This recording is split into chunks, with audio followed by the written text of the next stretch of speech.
નમસ્કાર મિત્રો, ગઈકાલે આંદોલનમાં જે સફળતા મળી એનું કારણ શું કોઈને ખબર છે?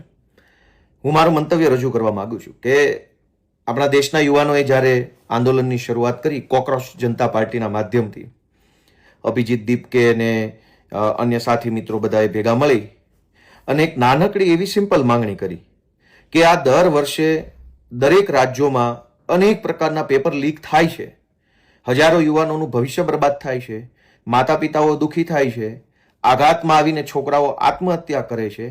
આટલી ઘટના વારંવાર બને છે તો કોક તો એનો જવાબદાર હોવો જોઈએ. કોઈ એક વ્યક્તિ અથવા કોઈ સિસ્ટમનો માણસ તો એનો જવાબદાર હોવો જોઈએ અને એ જવાબદાર છે દેશના શિક્ષણ મંત્રી. એટલે એક સામાન્ય માંગણીથી શરૂઆત કરી આપણા દેશના યુવાનોએ કે રાજીનામું આપી દો. એટલે રાજીનામું આપવાથી જવાબદારી નક્કી થાય કે ભાઈ આ માણસની બેદરકારી હતી અથવા નિષ્કાળજી હતી. હવે દેશભરના યુવાનો ભેગા થયા અને આ સિમ્પલ માંગણી કે ભાઈ જવાબદારી નક્કી થવી જોઈએ. અને જવાબદારી સરકારમાં ક્યાં, જવાબદારી તો બધી જ નક્કી થતી જ હોય છે રોજે રોજના જીવનમાં, પ્રાઇવેટ નોકરીઓમાં, કુટુંબમાં, પરિવારમાં, જ્ઞાતિમાં, સંસ્થાઓમાં, બધી જ જવાબદારીઓ નક્કી થતી જ હોય છે કે કોઈ ઘટના બની છે તો એનો જવાબદાર કોણ. દેશના બાળકોએ જ્યારે જવાબદારી નક્કી કરવા માટેની માંગણી મૂકી તો દેશની સરકારવાળી પાર્ટીના નેતાઓએ અને દેશના પત્રકારોએ, ટીવીમાં બેઠેલા બધા પત્રકારોએ બધાએ ભેગા મળીને આપણા જ દેશના બાળકોને એટલી બધા ખરાબ ચિતરવાની કોશિશ કરી કે એની કોઈ હદ નહોતી. શરૂઆતમાં એમ કહેવામાં આવ્યું કે આ ચાઇનાના એજન્ટો છે, પછી એમ કીધું કે આને વિદેશથી ફંડિંગ આવે છે, પછી એમ કીધું કે આ દેશના ભાગલા પાડવા આવ્યા છે, આ દેશ વિરોધી તત્વો છે, આ લોકો સનાતન ધર્મ વિરોધી કામ કરી રહ્યા છે, આ લોકો વિદ્યાર્થીઓ માટે નહીં પણ સરકાર પાડી દેવા માટે થઈને કામ કરે છે. એટલા બધા વિકૃત પ્રકારના આરોપો દેશના યુવાનો પર કરવામાં આવ્યા. અને જેમ જેમ દેશના યુવાનો પોતાની માંગણી મજબૂત કરતા ગયા એમ એમ ટીવીમાં રહેલા પત્રકારો અને ભાજપના નેતાઓ અને દેશની સરકારે એટલી હદે ખરાબ ચિતરવાની કોશિશ કરી. પણ દેશના યુવાનો પાસે સૌથી મોટું હથિયાર કયું હતું સરકાર સામે લડવા?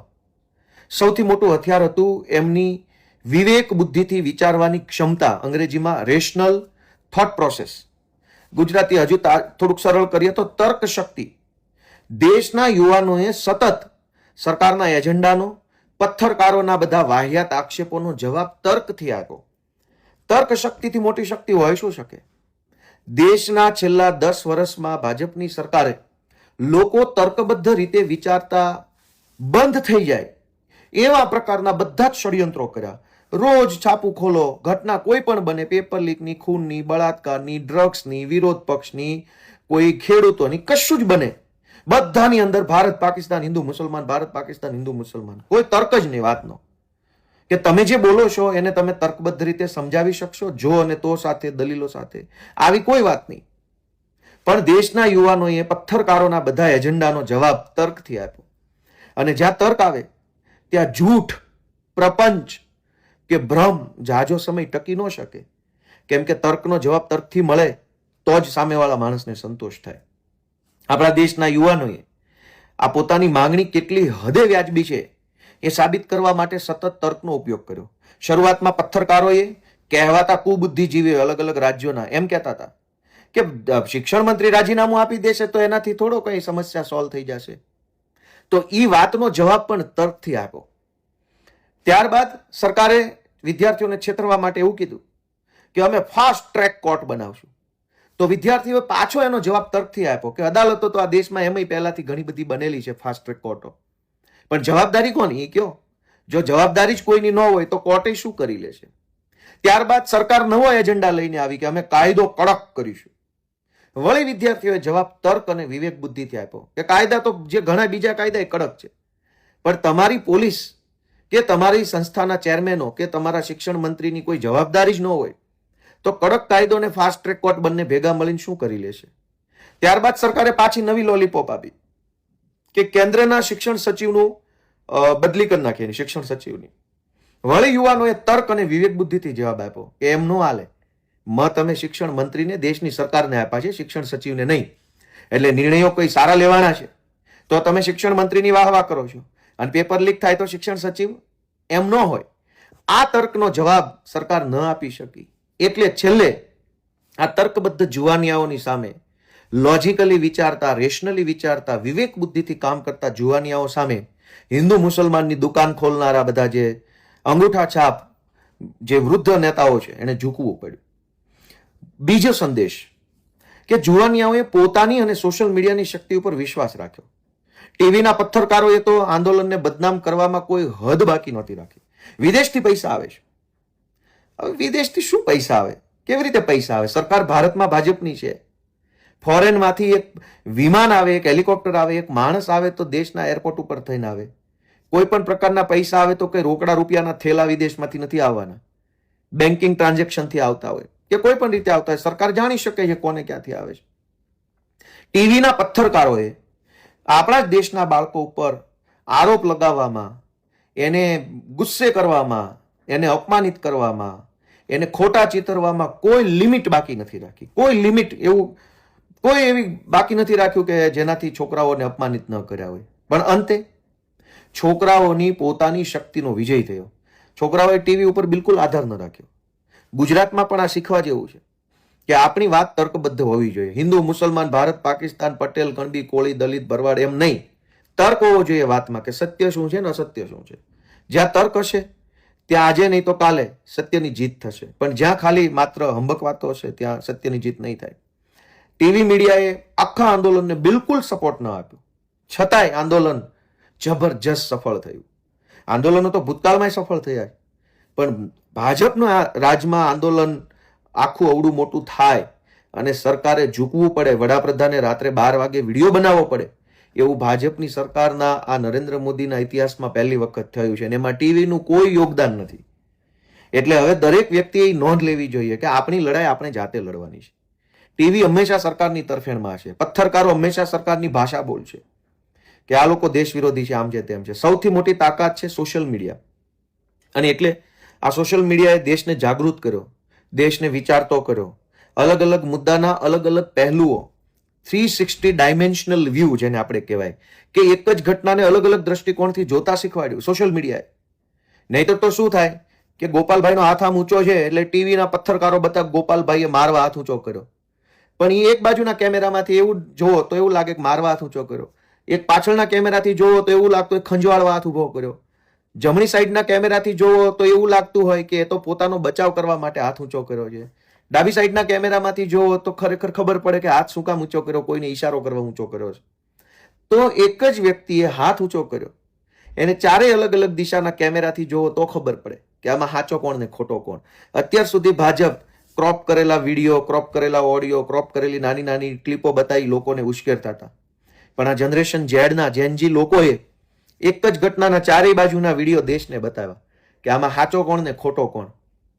જ્યારે છોકરાઓને લાઠીચાર્જ થયો ત્યારે એક જ ઘટનાના અલગ અલગ સાઈડના વિડીયો આવ્યા, દેશે જોયા, બધાને ખબર પડી કે સોશિયલ મીડિયાના માધ્યમથી કે આમાં પોલીસે કેટલો અત્યાચાર કર્યો, આરએફએ કેટલો અત્યાચાર કર્યો, દિલ્હી પોલીસે કેટલો માર માર્યો.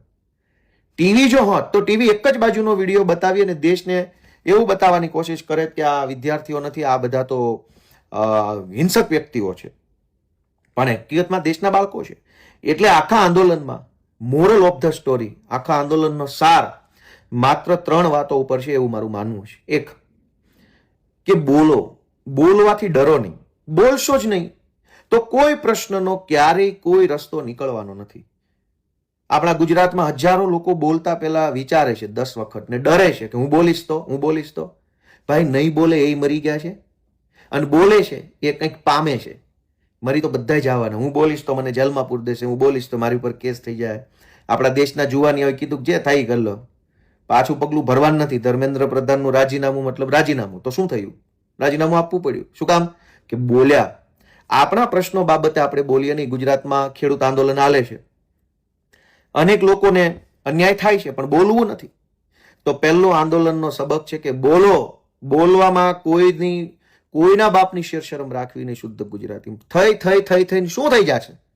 અત્યારે જે જીવન જીવીએ છે જેમાં પેપર લીક છે, ચોમાસામાં પાણીઓ ભરાઈ જાય છે, ખેડૂતો દુઃખી છે, યુનિવર્સિટીઓ કોલેજોની અંદર દાદાગીરીઓ છે સરકારી તંત્રની, પ્રાઇવેટ સ્કૂલો ખંડણી ઉઘરાવતી હોય એમ ફી ઉઘરાવે છે, પોલીસ એફઆઈઆર લખતી નથી. આટલું ભયંકર જીવન આપણે જીવીએ છીએ. એનાથી વધારે ખરાબ તો હવે આપણું શું થઈ જશે જો બોલીશું તો?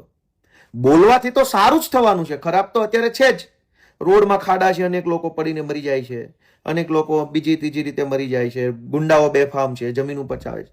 જીવનમાં બધું જ ખરાબ છે.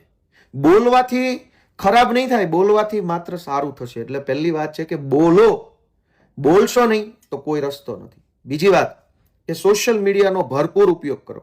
જ્યાં અન્યાય થતો હોય, જ્યાં ખોટું થતું હોય, ગમે એવી મોટી તોપ ખોટું કરતી હોય, દેશના જેનજીએ વડાપ્રધાનના કેટલા વિડીયો બનાવ્યા, કેટલી રીલ બનાવી, તો કઈ ફાંસીએ ચડાવી દીધા છોકરાઓને.